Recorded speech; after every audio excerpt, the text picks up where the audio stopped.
नमस्कार, मी अयारा. आपण पाहता 24/7 माझा महाराष्ट्र न्यूज परभणी. अग्रिम कर्जमुक्तीसाठी गोदावरी नदी पात्रात जलसमाधी. स्वाभिमानी संघटनेचे आंदोलन राज्यमंत्री बोर्डीकरांच्या आश्वासनानंतर स्थगित. पूर्णा तालुक्यातील धानोरा काळे गावानजीकच्या गोदावरी नदी पात्रात स्वाभिमानी शेतकरी संघटना व असंख्य शेतकऱ्यांच्या वतीने अतिवृष्टी अनुदान 25% अग्रिम, सोयाबीन, कापसाचे वाढलेले भाव, संपूर्ण कर्जमुक्तीसाठी शनिवारी दिनांक 18 जानेवारी दुपारी 1 वाजेपासून नदीपात्रात जलसमाधी आंदोलन झाले. आंदोलनाच्या तात्पूर्वी महसुलीचे नायब तहसीलदार प्रशांत थाररकर, तालुका कृषी अधिकारी संतोष भालेराव, प्रधानमंत्री पीक विमा योजनेतील विमा कंपनी प्रतिनिधी सतीश बेंद्रे, अन्य अधिकाऱ्याने पीक विमा कंपनीच्या वरिष्ठ अधिकाऱ्यांशी, जिल्हा अध्यक्ष किशोर ढगे यांच्याशी भ्रमणध्वनीवरून बोलणे करून दिले होते. पण यातून मागण्या मान्य करण्याबाबत ठोस उत्तर न मिळाल्याने शनिवारी दुपारी 1 वाजता गोदावरी नदीपात्रात उतरून शेतकऱ्यांनी जलसमाधी आंदोलन केले.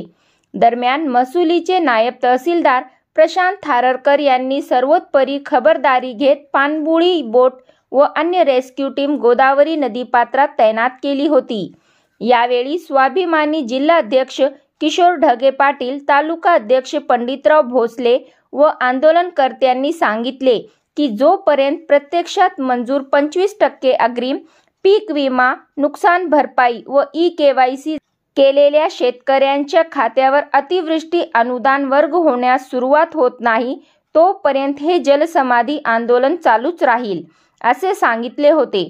पण राज्यातील मेघना बोर्डीकर यांच्याशी जिल्हाधिकारी रघुनाथ गावडे यांनी फोनवरून बोलणे करून दिल्यानंतर त्यांनी या प्रश्नी सोमवारी दिनांक 20 जानेवारी उपमुख्यमंत्री अजित पवार यांच्या समवेत बैठक असून तेथे मी त्यांना पीक विमा भरपाईसाठी उर्वरित राज्याचा 99 कोटींचा निधी देण्यास भाग पाडून जिल्ह्यातील विमा प्रश्न निकाली काढेल असे आश्वासन दिल्यानंतर आंदोलन दुपारी 3 वाजता तुर्तास स्थगित करण्यात आले.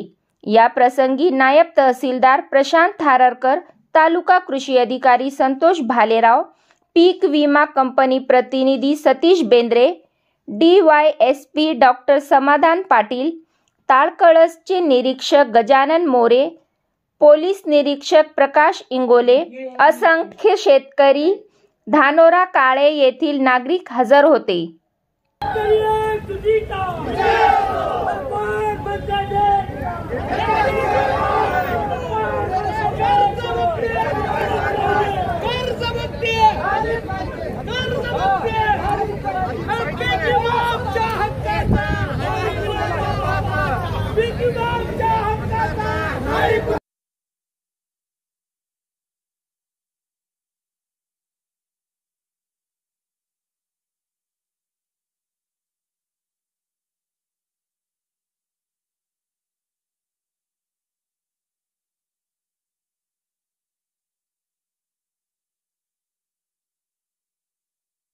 पूर्ण कर्जमुक्ती करू, पीक विमा तात्काळ देऊ, सोयाबीनला 6,000 आणि कापसाला 10,000 रुपये भाव देऊ.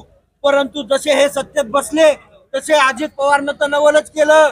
ते म्हणाले की आम्ही शब्दच दिला नव्हता. अजित दादा, तुम्ही निवडणुकीच्या पिरियड मध्ये म्हणले होते आम्हाला सत्तेत बसवा, सत्तेत आल्या पहिल्या 100 दिवसाच्या आधी संपूर्ण कर्जमुक्त करतो, तेव्हाच हा पवाराचे अवलाद म्हणून सांगाल. परंतु आता तुम्ही म्हणायलात, सत्तेत बसल्यानंतर म्हणायला की आतरून बघून पाय पसरावं लागतंय. आम्हाला आता पटनच दादा, तुम्ही पवार आहेत का कोण आहेत? आमचं म्हणणं सरळ आहे. पीक विमा कंपनीकडे केंद्राचे राज्याचे पैसे आलेले, थोडेसे पैसे बाकी असल्यामुळे पीक विमा कंपनी जिल्ह्यातल्या शेतकऱ्यांना पैसे देत नाही. अतिवृष्टीचे पैसे थकीत आहेत आणि खरेदी केंद्रावर सोयाबीन सुद्धा खरेदी केंद्र बंद पडलेले आहेत. 2% फक्त शेतकऱ्याचे तुम्ही बाजार म्हणजे सोयाबीन खरेदी सुरू केलेले आहेत.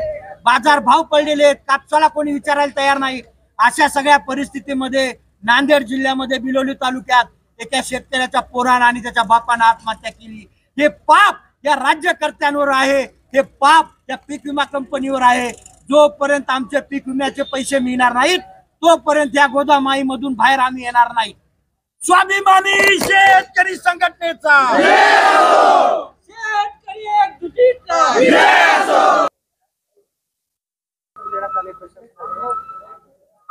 पोलिसांनी आंदोलनामध्ये मध्यस्थी करत जिल्हाधिकारी यांच्याशी आमचं बोलणं करून दिलं।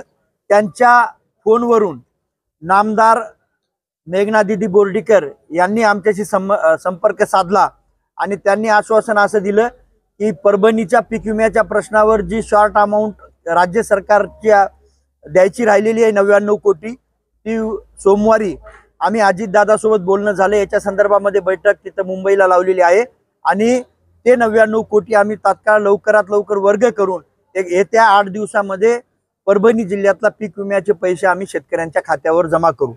हे आश्वासन नामदार मेघना दीदी यांनी दिल्यानंतर स्वाभिमानी शेतकरी संघटनेनं तुर्तास आंदोलन स्थगित केलेलं आहे। जर 5-6 दिवसामध्ये शेतकऱ्यांच्या खात्यावर जर पैसे वर्ग नाही झाले तर स्वाभिमानी शेतकरी संघटना गनिमी काव्याचं आंदोलन याच्या पुढे नक्की करणार आहे। स्वाभिमानी आपण पाहता 24/7 माझा महाराष्ट्र न्यूज चॅनल परभणी। आपण जर पहिल्यांदाच आमचं न्यूज चॅनल पाहत असाल तर सर्वप्रथम आमच्या चॅनलला सबस्क्राईब करा, घंटीचं बटन अवश्य दाबा, लाईक करा, शेअर करा आणि हो कमेंट करायला विसरू नका। आपण पाहत राहा 24/7 माझा महाराष्ट्र न्यूज चॅनल परभणी। जय हिंद। शादी हो या एंगेजमेंट, छिला हो या जुमागी, मीटिंग हो या कुछ और, परभनी शहर में तो भैया सिर्फ एक ही नाम, फैसल फंक्शन हॉल, दरगाह रोड, फैसल कॉलोनी, जमीर पॉइंट, परभनी। बुकिंग शुरू है, जल्द ही संपर्क करें। Syed Muzammil, mobile number 8177941481, second number 9922855585। Faisal function hall की खुसूसियत, 2 व्हीलर 4 व्हीलर के लिए भरपूर पार्किंग व्यवस्था, लेडीज के लिए पर्दे का माकूल इंतजाम और सेपरेट कुशादा हॉल, जेंट्स के लिए separate hall, separate washroom, ladies के लिए सेपरेट हॉल, माकूल पानी का इंतजाम, दरगाह से करीब, सबसे कम बजट में। विजिट जरूर कीजिए, आज ही बुकिंग करें।